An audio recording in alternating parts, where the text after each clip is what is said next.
नहीं, जो स्कूल पढ़ाया जाता है ना, हम क्लास देखा करते थे क्या? नहीं नहीं नहीं, देखा करो, जरूरी है। क्योंकि उस स्कूल में अपने हिसाब से पेपर सेट करते हैं। कैपेसिटेंस हो गया था बेटा ना, कैपेसिटेंस C बराबर जो भी क्या होता है याद है, Q बराबर क्या होता है बेटा CV, तो C बराबर क्या होगा Q अपॉन V। ठीक है, अगर हमें कहीं का भी कैपेसिटेंस चाहिए, किसी भी चीज का कैपेसिटेंस चाहिए, तो हम सबसे पहले क्या फाइंड कर लेते हैं, V की वैल्यू उठा के यहाँ पे रख देते हैं, जितना भी चार्ज होता है उस टर्म में उस चार्ज का पोटेंशियल यहाँ पे रख देते हैं, उस जो भी चीज रहती है, अभी देखना कैसे, तो कैपेसिटेंस क्या हो जाता है, निकल आता है। जो आपके सिलेबस में है वो कौन सा कैपेसिटर का कैपेसिटेंस फाइंड करना है, पैरेलल प्लेट कैपेसिटर। तो डिराइव कैपेसिटेंस ऑफ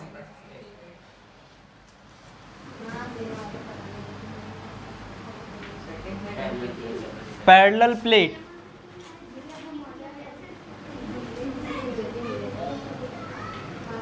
ठीक। अब देखो जरा इधर,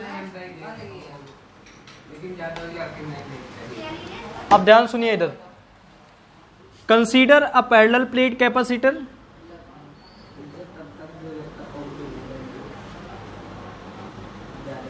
whose plate area is A, the separation between two plate is D,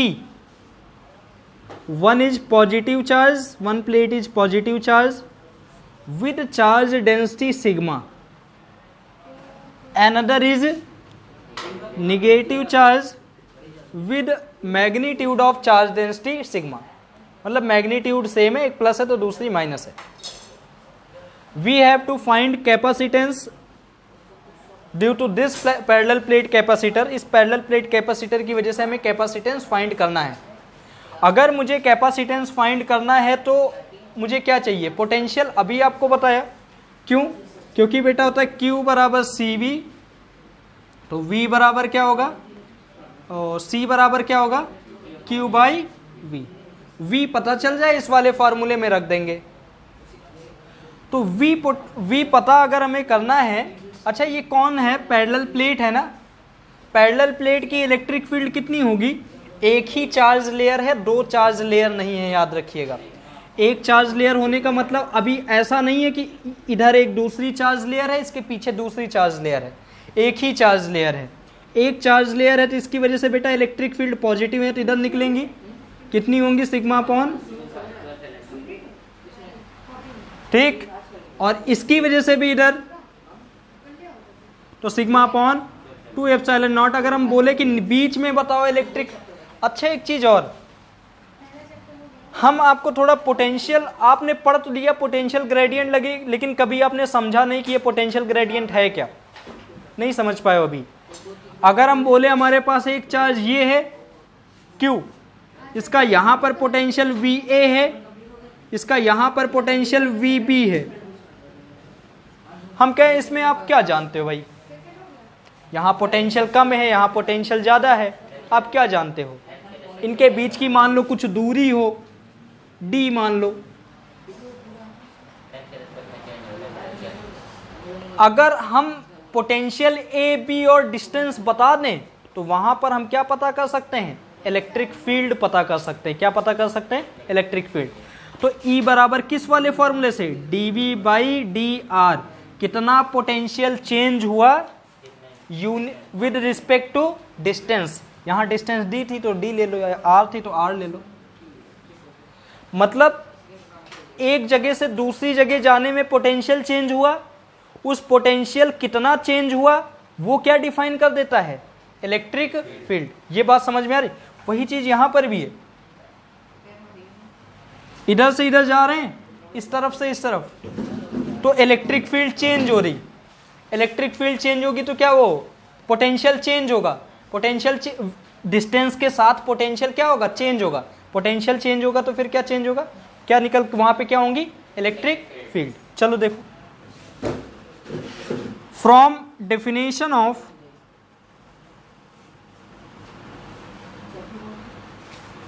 potential gradient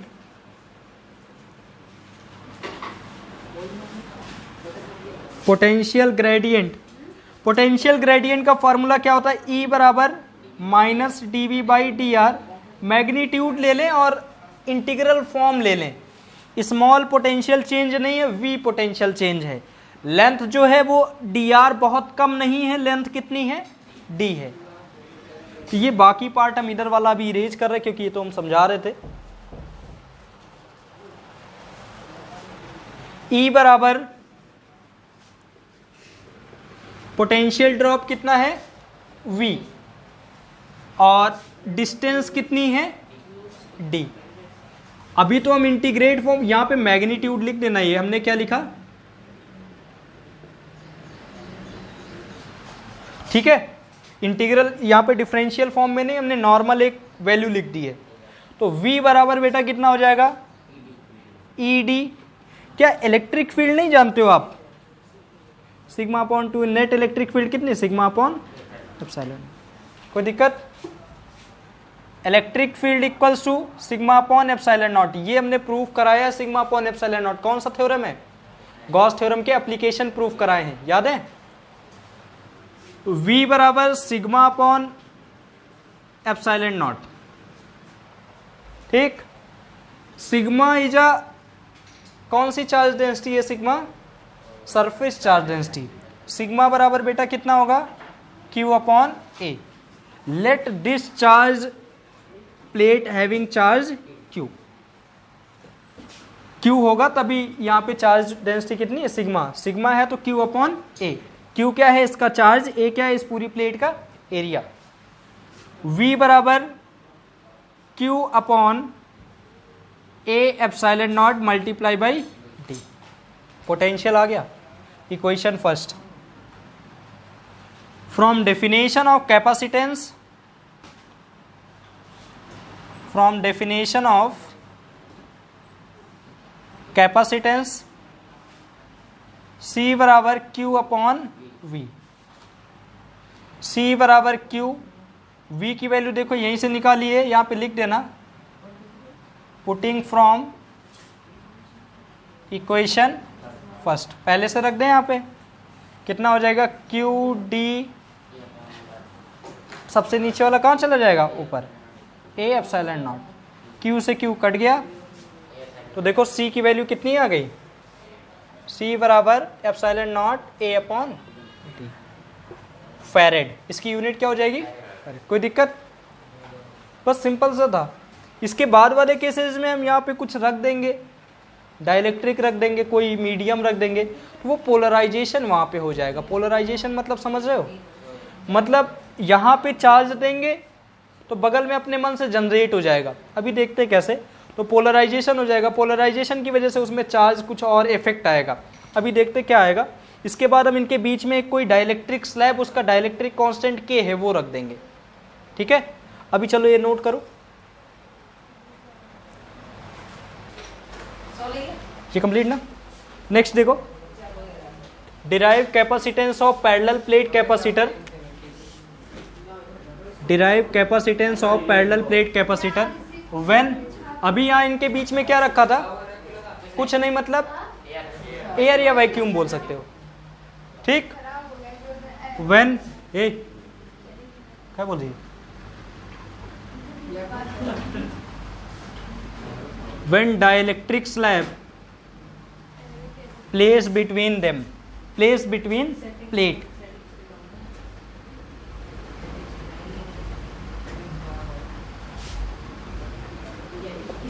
चलो देखो, इसको इरेज कर दे तो बढ़िया रहेगा।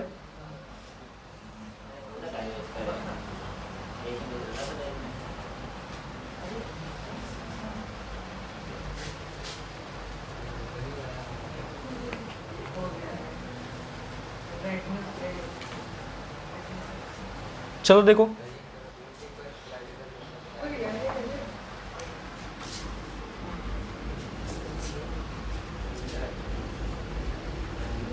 consider a parallel plate capacitor whose plate area is A, the distance between two plate is D, there is a dielectric of dielectric constant K which is place between the two slab whose thickness is T, और constant हमने पहले ही बता दिया के।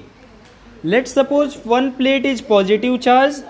अगर ये positive charge है तो डाइलेक्ट्रिक में तो चार्ज रहते हैं, रहता न्यूट्रल ही है, लेकिन चार्जेस तो रहते हैं ना, कुछ प्लस माइनस रहे होंगे, plus minus plus minus plus minus plus minus, ऐसे कुछ बहुत सारे रहे होंगे।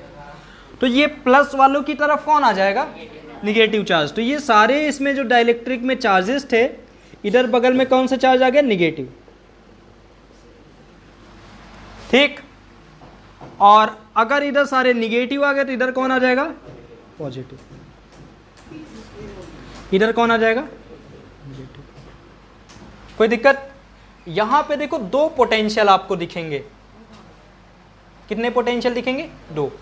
एक प्लेट और डाइलेक्ट्रिक के बीच में एयर वाला पोटेंशियल, इनके बीच में कुछ नहीं तो एयर या वैक्यूम, तो एयर वाला पोटेंशियल। दूसरा डाइलेक्ट्रिक है तो डाइलेक्ट्रिक वाला भी पोटेंशियल दिखेगा। तो इनके बीच का जो पोटेंशियल होगा वो क्या होगा? वी। डाइलेक्ट्रिक को किससे डिनोट कर दे रहे? के से। कोई दिक्कत यहां पे?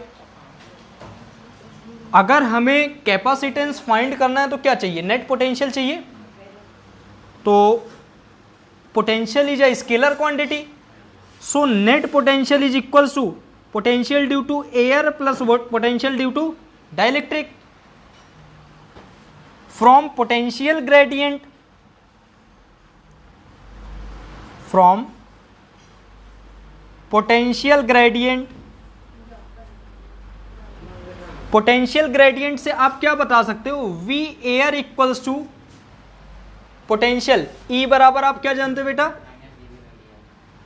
आप इंटीग्रल फॉर्म में नहीं, मैग्नीट्यूड के फॉर्म में और नॉर्मल फॉर्म में v अपॉन डिस्टेंस कितनी मान ले, कुछ भी मान लो, r डिस्टेंस है अभी, तो v बराबर आप क्या जानोगे? e into distance r। और एक चीज और, ये एयर की बात कर रहे तो यहां पे इलेक्ट्रिक फील्ड भी एयर वाली होंगी। ये डाइलेक्ट्रिक की बात कर रहे तो यहां इलेक्ट्रिक फील्ड भी कौन सी होंगी? डाइलेक्ट्रिक वाली होंगी। v नेट इक्वल्स टू, या फिर थोड़ा सा लिख लेते हैं, हाँ, पोटेंशियल ग्रेडियंट से v एयर, एयर को किससे डिनोट किया? a से, इक्वल्स टू v बराबर होता क्या? e into distance. Electric field भी कहां की रखेंगे? एयर की। और एयर वाली डिस्टेंस बताओ कितनी है? टोटल डिस्टेंस d है, उसमें से जो डाइलेक्ट्रिक की हो गई t, तो एयर वाली बची एयर वाली, तो d माइनस टी, तो e d माइनस टी। इसी तरह similarly potential due to dielectric क्या होगा? वहां का इलेक्ट्रिक फील्ड ई के है और डिस्टेंस बताओ बेटा कितनी है? टी। डाइलेक्ट्रिक की डिस्टेंस कितनी है? T. Putting this in equation first, पहली इक्वेशन में रख दे, put in equation first, V net equals to V air plus V dielectric. V air की जगह ई एयर, डिस्टेंस बेटा d minus T, plus v dielectric is e के, distance is t। कोई दिक्कत यहां पे? इलेक्ट्रिक फील्ड क्या आप नहीं बता सकते? E बराबर सिग्मा अपॉन एप्सिलॉन नॉट। लेकिन ये नॉर्मल एयर का केस है। अगर किसी डाइलेक्ट्रिक की बात करें तो हमने तुम्हें पहले भी बताया, जब डाइलेक्ट्रिक की बात करते तो एप्सिलॉन नॉट के पहले क्या लगा देते? के। ठीक है, तो यहां पे अगर के की बात कर रहे तो यहां पे भी बेटा क्या लगाइएगा? के। एयर की बात करते तो के की वैल्यू कितनी हो जाती? 1, इसलिए सिग्मा अपॉन एप्सिलॉन नॉट आता है। तो एयर की बात कर रहे तो सिग्मा अपॉन एप्सिलॉन नॉट, क्योंकि के की वैल्यू कितनी हो गई? 1। डिस्टेंस बेटा कितनी? d माइनस टी, प्लस के की बात करेंगे तो सिग्मा अपॉन के एप्सिलॉन नॉट, डिस्टेंस बेटा t। कोई दिक्कत किसी को? Sigma upon epsilon not common कर लिया जाए तो यहां से बताओ क्या आ जाएगा? और कुछ तो कॉमन मुझे लग नहीं रहा, तो d माइनस टी इधर से बच गया और प्लस t बाई के। हाँ ठीक, कोई दिक्कत? इसके बाद देखो सिग्मा की जगह बेटा क्या लिख सकते हैं? q upon a।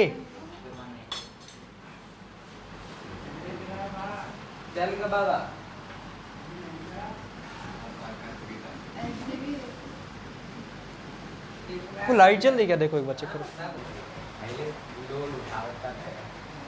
जाओ बताओ। ठीक, ये कितना हो गया? टी अपॉन के। जो ऐसे झांक रहे हो ना, अभी ऑफ किया करो। ठीक, यहां तक कोई दिक्कत?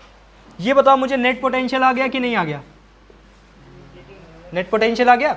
अब क्या हम रख सकते हैं Q बराबर CV में, या फिर C बराबर Q अपॉन V में? कोई दिक्कत तो नहीं यहाँ पे?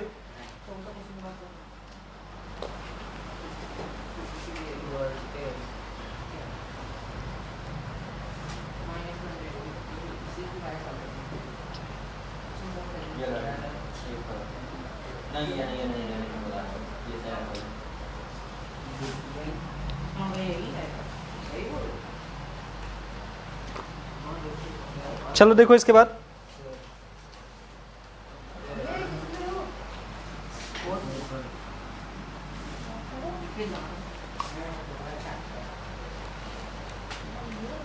यहां से कई चीजें कॉमन हो जाएंगी। देखो कॉमन तो हो गया, सिग्मा की जगह वो Q अपॉन ए भी रख दिया। रखो वहां पे, देखो क्या आ रहा है। From definition of capacitance, from definition of capacitance, capacitance की डेफिनेशन से C बराबर क्या होगा बेटा? Q upon V। नेट है ना, क्योंकि पोटेंशियल कौन सा हम रख रहे हैं? Net potential. चलने दो, कोई दिक्कत नहीं। नेट पोटेंशियल ना, C बराबर Q अपॉन V, और नेट पोटेंशियल की वैल्यू कितनी है? Q upon A epsilon not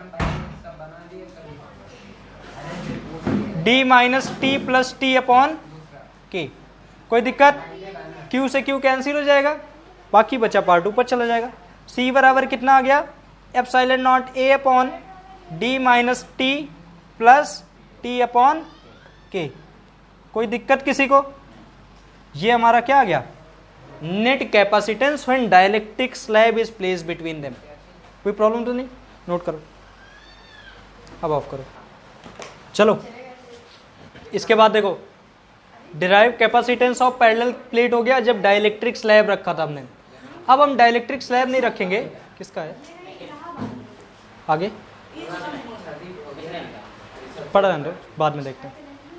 इसके बाद देखो, अब हम डाइलेक्ट्रिक स्लैब नहीं रखेंगे। कौन सी स्लैब रखेंगे? याद है किसी को? Metallic slab.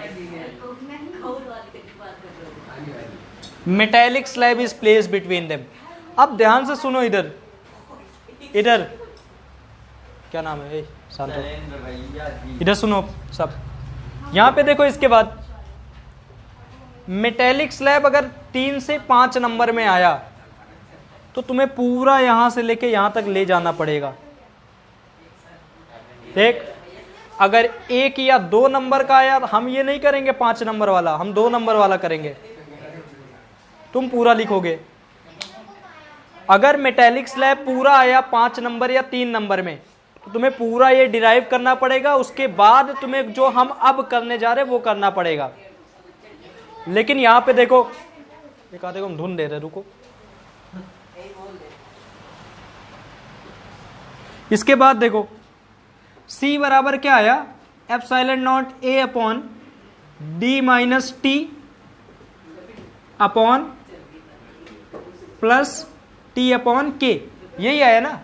अब यहाँ पे हम कोई भी मेटेलिक स्लैब रख रहे हैं। कैसा स्लैब रख रहे हैं? मेटेलिक। मेटेलिक के लिए K बराबर कितना आ जाता बेटा? इनफाइनाइट।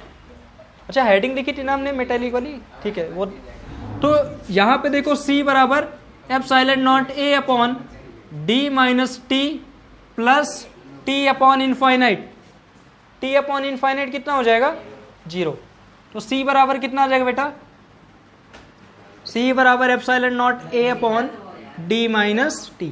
अगर यह 1 या 2 नंबर में आ रहा तो तुम डायग्राम बना के ये काम कर सकते हो। अगर 3 से 5 नंबर में आ रहा तो पूरा करना पड़ेगा। कोई दिक्कत? अब पूरा तुम लोग नोट कर लो, ठीक? नोट कर लो। कंसीडरेशन क्या लिखेंगे स्टार्टिंग में? वहां पे डाइलेक्ट्रिक स्लैब रखी थी, यहाँ पे मेटेलिक स्लैब है, तो डाइलेक्ट्रिक की जगह मेटेलिक। एक काम और कर सकते हैं, जो हम के करते हुए चले जा रहे हैं, आप मेटेलिक ले रहे हो तो यहाँ पे ही डायरेक्ट इनफाइनाइट ले सकते हैं। आ रही बात समझ में? यहीं से इनफाइनाइट की वैल्यू के की जगह इनफाइनाइट रखते हुए लेके चले जाइए, या फिर इसमें रख दीजिए, वो डिपेंड करता है कितने नंबर का आ रहा है क्वेश्चन। ठीक है, नोट करो जल्दी से। हो गया है? पूरे टर्म को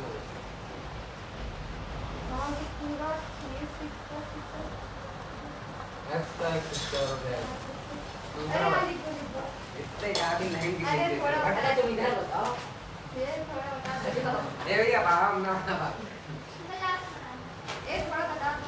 हम बता रहे थे ये नहीं तुम जाइए एक टिकट बनाओ हम बताओ। चलो तो सुनो इधर। Next derivation, energy stored in capacitor. Energy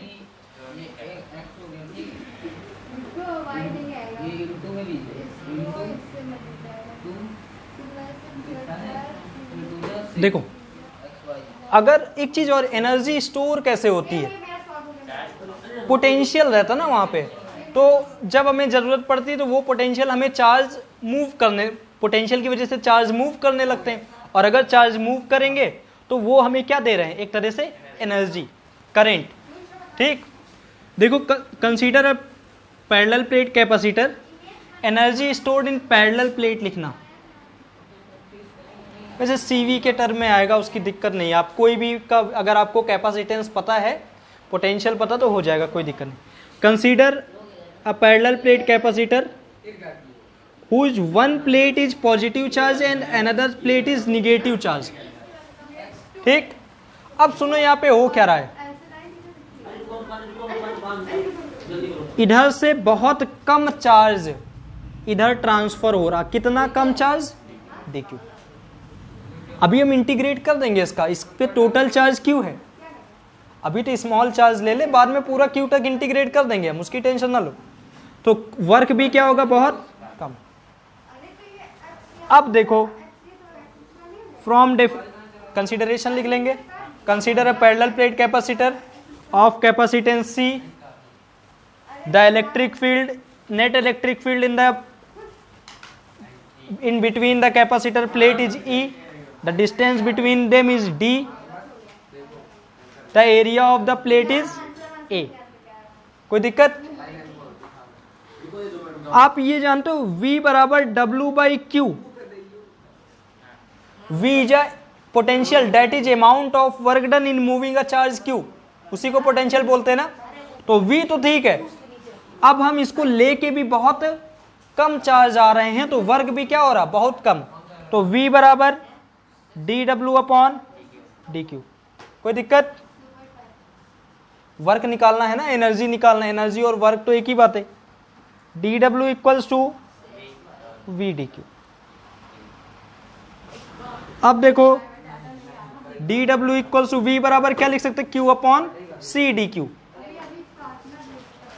क्या जैसे जैसे चार्ज इधर ट्रांसफर होंगे उसके कैपेसिटेंस पे कोई फर्क नहीं पड़ेगा भैया। एक कैपेसिटर हमने बना लिया, वो वही है, वो नहीं चेंज हो रहा। तो C क्या हुआ? Constant. Integrate with proper limit, integrate with proper limit. इसको हम इंटीग्रेट करें, 1/C बाहर,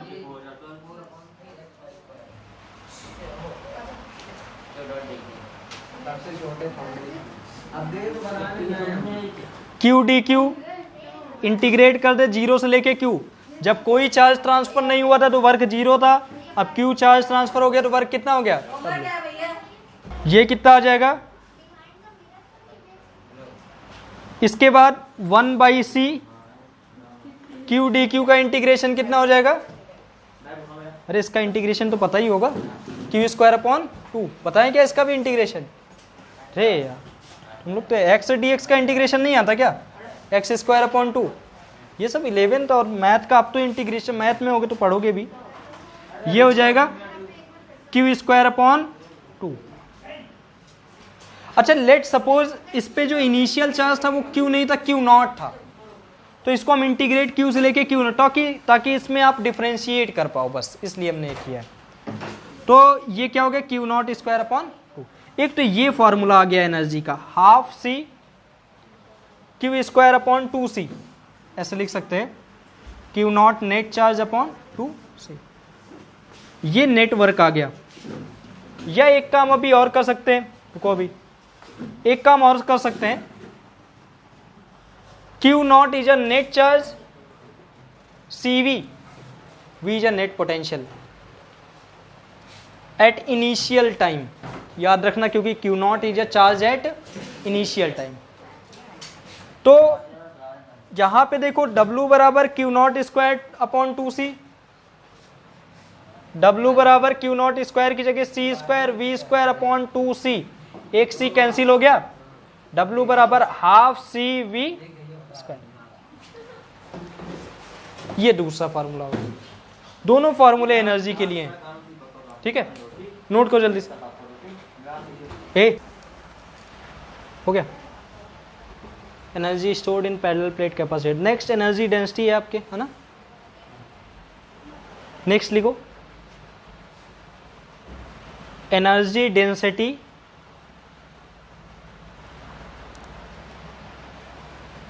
in parallel plate capacitor. Energy density of parallel plate capacitor, किसी भी तरीके आपको बस समझना है। देखो जो हम बोल रहे हैं जरूरी नहीं वही लिखे, अब छोटे बच्चे नहीं होगी जो तुमसे कोई कॉपी में लिखा जाएगा वही, अब समझ के करो, मे भी वो दूसरे तरीके से पूछ सकते हैं। और पेपर में अक्सर यही होता है, क्वेश्चन आपको पता है आपको क्या करना है, आपको उसका आंसर आता है, लेकिन आप समझ ही नहीं पाते वो कहना क्या चाह रहे हैं, ठीक है। Derive energy density due to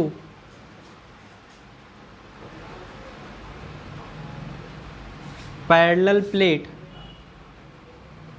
capacitor.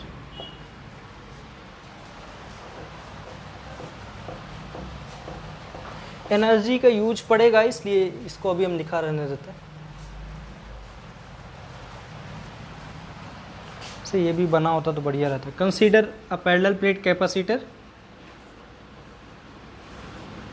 whose plate area is A, the distance between two plate is D, electric field E, और एयर या वैक्यूम है तो K इक्वल्स टू 1, दोनों के बीच के प्लेट के बीच में एयर या वैक्यूम है, और इनके बीच का पोटेंशियल V, ठीक।